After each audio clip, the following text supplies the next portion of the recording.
ሰላም ተማሪዎች እንዴት ናችሁ? ሁሉ ሰላም፣ ሁሉ ፒስ፣ ሁሉ መልካም፣ ክላስ ሸጋ ነው፣ ሁሉ ጥሩ ነው፣ ጤንነታችሁ ሰላም ነው? በጣም አሪፍ። በዛሬው ሌሰናችን ደግሞ ኢኮኖሚክስ ግሬድ 10 ዩኒት 2 ከሚካተቱ ቶፒኮች መካከል ለዛሬ የምንመለከተው 2.2.4 ዴሪቬሽን ኦፍ ዘ ማርኬት ኦፍ ሰፕላይ ኦፍ ከርቭ በማርኬት ውስጥ ምን ይመስላል የሚለውን ነገር እጅግ በጣም ግልጽ በሆነ ባጠረ ክሊር በሆነ መንገድ የምንመለከተው ይሆናል። ቪዲዮውን ስላቋረጥኩባችሁ በጣም ይቅርታ። ግን ይህን ቻናል እስካሁን ድረስ ሰብስክራይብ አላደረጋችሁ፣ ሰብስክራይብ አድርጉ። ይህን ቪዲዮንም እስካሁን ላይክ አላደረጋችሁትም፣ ስለዚህ ላይክ አድርጉ እንጂ። እሺ ስላደረጋችሁ እናመሰግናለን። ቀጥታ ወደ ቪዲዮ እንመለስ። ስፔሻሊ ይሄ ሌሰን ኢንዲቪጁዋል ዲማንድ እና ማርኬት ኦፍ ዲማንድ ከሚለው ሌሰን ጋር በጣም ተቀራራቢነት ያለው ኮንሰፕት አሊያም ሌሰን ነው ማለት ነው። ስለዚህ በጣም ቀላል የሆነ ሌሰን ወይም ቶፒክ ነው ማለት ነው። መጽሐፋችሁ ላይም ሲጀምር the derivation of the market supply schedule or curve from the individual supply is similar to of demand especially individual supply or market supply የምንለው ነገር ከኢንዲቪጁዋል ዲማንድ ጋርና ከማርኬት ኦፍ ዲማንድ ጋር ተመሳሳይነት ያለው ነገር እንደሆነ ይነግረናል። ይሄ ማለት እዚህ የሚላችሁ ከሆነ ለምሳሌ ማርኬት ኦፍ ዲማንድ ምን ብለን ነበር?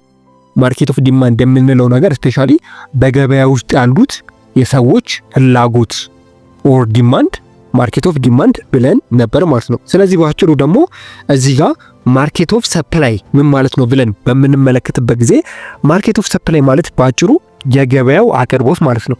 ይሄ ማለት የግለሰቦች አቅርቦት አጠቃላይ ተደማምሮ በገበያ ውስጥ ያለውን ነገር ማርኬት ኦፍ ሰፕላይ እንለዋለን።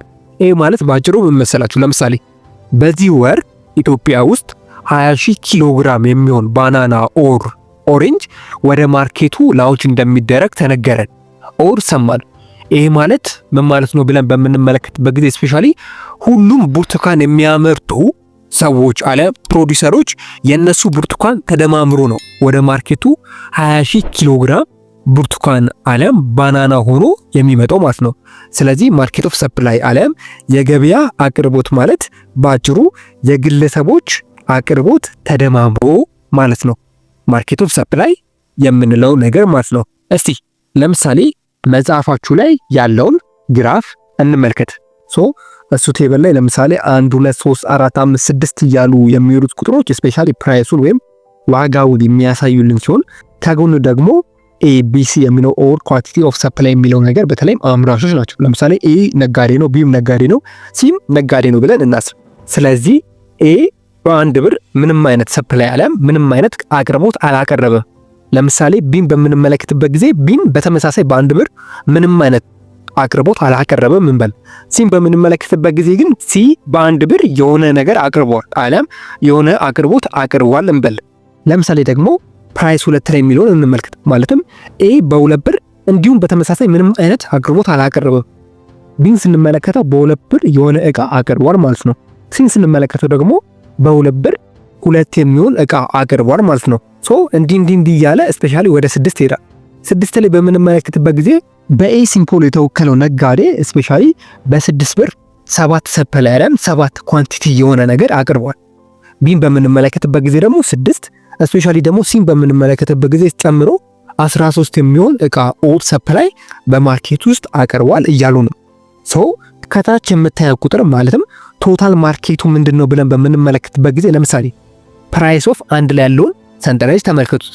አንድ ላይ በምንመለከትበት ጊዜ ኤ ምንም አላቀረበም፣ ቢ ምንም አላቀረበም፣ ሲ ደግሞ አንድ ነው ያቀረበው። ስለዚህ አጠቃላይ ድምሩ ስንት ይሆናል? አንድ ይሆናል ማለት ነው። ቶታል ማርኬት ማለት ይሄ ነው። ለምሳሌ ደግሞ ፕራይስ ኦፍ 2 ላይ ያለውን ተመልከቱ። 2 ቁጥር ላይ ያለውን ወይም ፕራይስ 2 ሲሆን ኤ ጭራሽ ምንም አላቀረበም፣ ቢ 1 አቅርቧል፣ ሲ ደግሞ 2 አቅርቧል። የነዚህ ሰዎች ሲደመር አጠቃላይ ቶታል ማርኬቱ 3 ይሆናል ማለት ነው። እንደዚህ እያለ ይቀጥላል። ለምሳሌ ደግሞ ፕራይስ ኦፍ 6ን በምንመለከትበት ጊዜ ኤ ሻጭ 7 አቅርቧል፣ ቢ 6፣ ሲ ደግሞ 13 አቅርቧል። የነዚህ አጠቃላይ ድምር 26 ይመጣል ማለት ነው። ስለዚህ ማርኬት ኦፍ ቶታል የነዚህ ድምር ነው። አጠቃላይ ድምራቸው ማርኬት ኦፍ ቶታል ተብሎ የተጻፈላችሁ ማለት ነው። ግን ይህን ነገር እንዴት በግራፍ መግለጽ እንችላለን ብለን በምንመለከትበት ጊዜ ለምሳሌ ግራፎቹን ተመልክቷቸው። እነዚህ ግራፎች የተለያዩ አይነት ግራፎች ናቸው። ማለትም ኤ ቢ ሲ ላይ ያሉት ግራፎች የተለያዩ አይነት ግራፎች ናቸው። ለምንድን ነው የተለያዩት? አለ ስሎፓቸው ወይም ላይናቸው ለምንድን ነው የተለያዩ ብለን በምንመለከትበት ጊዜ ስፔሻሊ የተለያዩበት ትልቁ ምክንያት እነዛ ነጋዴዎች ያቀረቡበትና የሚያቀርቡበት ዋጋ የተለያየ ስለሆነ ነው። ስፔሻሊ ግራፎቹ አለም ስሎፖቹ የተለያዩ ማለት ነው። ነገር ግን እነዚህ ነጋዴዎች አለም ከላይ ያየናቸው ሶስቱ ነጋዴዎች ተመሳሳይ ፕራይስ፣ ተመሳሳይ ሰፕላይ ኦር ተመሳሳይ ኳንቲቲ ቢያቀርቡ ኖሮ ተመሳሳይ አይነት የሆነ ስሎፕ ወይም ተመሳሳይ የሆነ አይነት ግራፍ እናገኝ ነበር ማለት ነው። ነገር ግን we assume that the seller are identical perfect competitive market hence they have the same supply curve።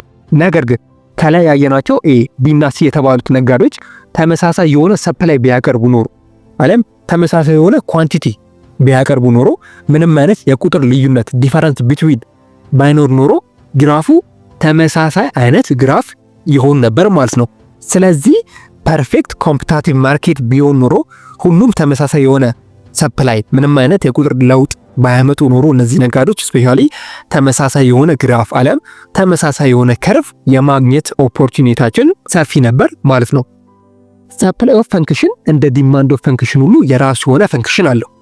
ይህ ማለት ምን ማለት ነው ብለን በምንመለከትበት ጊዜ ስፔሻሊ የአንድን ነገር ፈንክሽን ፈልጉ ተብለን ከተሰጠን በሰፕላይ ህግ በዚህ መንገድ ያን ነገር ሶልቭ ማድረግ ወል ሶሉሽን መስጠት እንችላለን ማለት ነው። ይህ ማለት ለምሳሌ አንድ ኤግዛምፕል እንመልከት። there are 120 seller of potato in town. A market and seller have more or less similar supply curve of the form supply equation. And so what is the quantity of supply the market win the price of ብር ፎር። ስፔሻሊ ይህ ጥያቄ እያለን ያለው ለምሳሌ 120 የሚሆኑ የድንች ነጋዴዎች አሉን በል። ሶ እነዚህ ነጋዴዎች ምን እያለን ነው?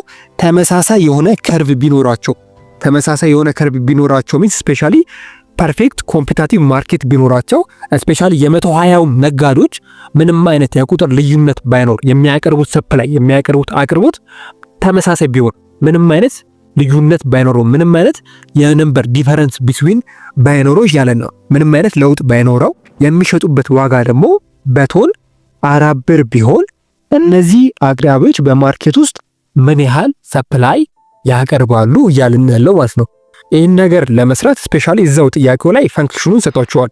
QS equal to 20p minus 5። ይሄ ፈንክሽን ስፔሻሊ የኢንዲቪጁዋል ኦር የግለሰቦችን ፈንክሽን ስንፈልግ የምንጠቀምበት ኢኩዌሽን ነው ይሄ ኢኩዌሽን። ስለዚህ መጀመሪያ ምን ማድረግ አለብን ብለን በምንመለከትበት ጊዜ ይሄን ኢኩዌሽን ስፔሻሊ ወደ ማርኬት ኦፍ ሰፕላይ ኢኩዌሽን መቀየር አለብን። ይህን እንዴት እንቀይራለን ብለን በምንመለከትበት ጊዜ ስፔሻሊ QM ማለት ኳንቲቲ ኦፍ ማርኬት ነው። ኢኳል ቱ አለም እኩል ይሆናል አድርገን QS ሲባዛ በ120 እናደርጋለን። QS ማለት ኳንቲቲ ኦፍ ሰፕላይ ነው። 120 ማለት ደግሞ ስፔሻሊ ስንት ነጋዴዎች ነው ያሉት ላይ 120 ነጋዴዎች ስለሆኑ ነው 120 ብለን የጻፍነው። ስለዚህ ምን እናደርጋለን? ከላይ ምን ብሎናል? QS is equal to 20p minus 5 ብሎናል። ስለዚህ 120ን በእነዚህ ቁጥሮች እናባዛለን ማለት ነው። ማለትም 120 እናደርግና በብራኬት ውስጥ 20p ማይነስ 5 አድርገን ብራኬቱን እንዘጋለን። ሰው ይሄ መልቲፕል ኩዌሽን ይሆናል ማለት ነው። አለም በእነዚህ ቁጥሮች 120ን እናባዛዋለን። ስለዚህ ኳንቲቲ ኦፍ ማርኬት ስንት ይመጣልናል? 120 ሲባዛ በ20 ስንት ነው?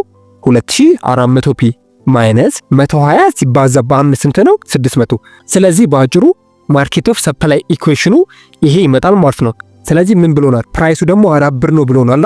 ስለዚህ ፋይናል ሪዛልቱን ለማምጣት ደግሞ ስቴፕ 2 እንቀጥላለን። ስቴፕ 2 ደግሞ ማለት ስፔሻሊ ቶታል ኳንቲቲውን እንፈልጋለን። ይህን ደግሞ በምንፈልግበት ጊዜ ስፔሻሊ ማርኬት ኦፍ ፕራይሱ ስንት ነው? በስንት ብር ነው የሚሸጡት ብሎናል? በ4 ብር። ፕራይሱ 4 ብር ነው ማለት ነው። ስለዚህ ምን እናደርጋለን? ኳንቲቲ ኦፍ ማርኬት ፒ ስንት ነው? ፒ ማለት ፕራይስ ነው። በቃ 4 ነው። ለምሳሌ 5 ቢሆን ኖሮ 5፣ 6 ቢሆን ኖሮ 6። ሶ ቁጥሩ ሲቀየር እዚህ ጋር ያለውም ቁጥር ይቀየር ነበር። ስለዚህ የተሰጠ ፈንክሽን ግን 4 ወይም የሚሸጡበት ዋጋ 4 ስለሆነ ፒ ኦፍ 4 እናደርጋለን። ፒ ኦፍ 4 ማለት ፕራይስ ኦፍ 4 አለም ዋጋው 4 ነው እያለ ነው። ስለዚህ ምን እናደርጋለን? 2400 ሲባዛ በ4 ሲቀነስ በ600 እናደርጋለን። ሶ 2400 ሲባዛ በ4 ስንት ይመጣልናል? 9600። 9600 ሲቀነስ በ600 እናደርጋለን ፋይናል ሪዛልቱን ለማግኘት ማለት ነው። ስለዚህ 9600 ሲቀነስ በ600 ስንት ይሆናል?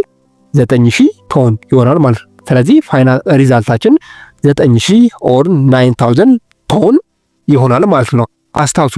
እንደዚህ አይነት ፋይናል ሪዛልት የመጣልን ለምንድን ነው ብለን በምንመለከትበት ጊዜ 120ዎቹም ነጋዴዎች ወይም የድንች ሻጮች ተመሳሳይ የሆነ ምን አላቸው ከርቭ አለም ተመሳሳይ የሆነ ፐርፌክት ኮምፒታቲቭ ማርኬት ነው ያላቸው።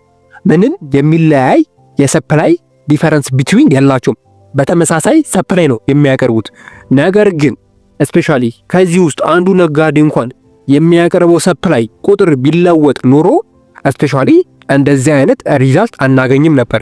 እሱንም ለማግኘት ኮምፕሊኬትድ ይሆን ነበር፣ አለም የተወሰነ ይወሳሰብ ነበር። ነገር ግን መጽሐፋችሁ ላይ ያለ ኤግዛምፕል 120ዎቹ ነጋዴዎች ተመሳሳይ የሆነ ከርቭ ነው ያላቸው፣ አለም ተመሳሳይ የሆነ ሰፕላይ ነው የሚያቀርቡት። ምንም አይነት የቁጥር ዲፈረንስ ቢትዊን ስለሌላቸው ነው እንደዚህ አይነት በጣም በቀላሉ እንደዚህ አይነት ሪዛልት ማግኘት የቻለው ማለት ነው። ሌሎችን ፈንክሽኖች ሲሰጣችሁ በእንደዚህ አይነት መንገድ መስራት ትችላላችሁ ማለት ነው። ኢትዮ ኮንሰፕት ሴንተር የእናንተው ምርጥ ቻናል